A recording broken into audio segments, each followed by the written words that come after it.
Hey guys, it's DJ Knock Your Speakers, the people's producer, and for today's podcast, I'm gonna review Fetty Wap's self-titled album, Fetty Wap. First, let me start by saying that Fetty Wap has been 2015's MVP and has released the most hit singles on the Billboard chart this year. Those 4 singles include Trap Queen, 679, My Way, and Again. A lot of people, including myself, thought Fetty Wap would be a one-hit wonder after the success of Trap Queen. Trap Queen was the song that introduced me to Fetty Wap, and since the song's release, I've definitely grown interested in his music that he's released throughout the year. Throughout this year, Fetty Wap's also had a lot of co-signs from different artists. He was a 2015 XXL freshman, and he's collaborated with artists like Gucci Mane, Yo Gotti, K.Camp, Rich the Kid, and Drake. As far as different music producers and guest features, Fetty Wap kept his album minimal. Out of the producers listed on the album credits, I'm not familiar with any of them, but those producers include Tony Fad, Young Lon, Brian Peoples Garcia, Nikki Beats, Jay France, Frenzy, Trey Flames, and Nate Rhodes.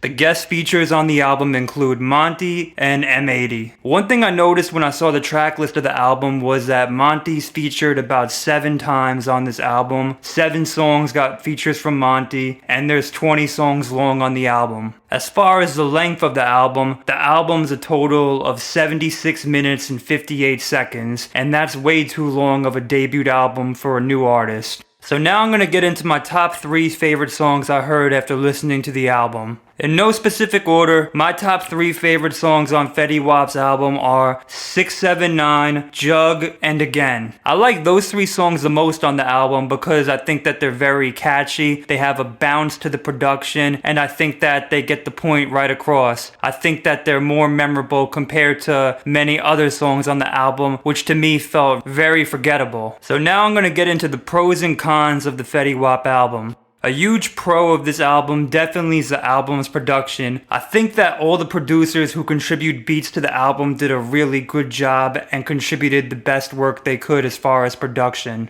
If you enjoyed the previous release singles from Fetty Wap, then I think you'll enjoy this album. If you're a fan of trap music, then this also might be the album for you. Every song on the album features a trap influence and also has R&B influences throughout the album. If I had to pick a producer who I think contributed the best beats on the album, I think it would go to Brian Peoples Garcia. Brian Garcia produced 679 and Again, and like I said, those 2 are my favorite songs on the album. Another pro I'll give the album is that every song on the album sounds like it could be used as a single and played on the radio. Each song does have its catchy moments, whether it's from the chorus or the production. So now I'm going to get into the cons of the album. A major con to me about the album was the subject matter and the lyrical content throughout Fetty Wap's lyrics. Constantly throughout the album, Fetty Wap's singing with auto-tune and is often mumbling different lyrics that I can't understand. His ad-lib, "Yeah, babe," is also very repetitive throughout the album. He's used that ad-lib on every single song on the album and has at least used it once or twice throughout each song.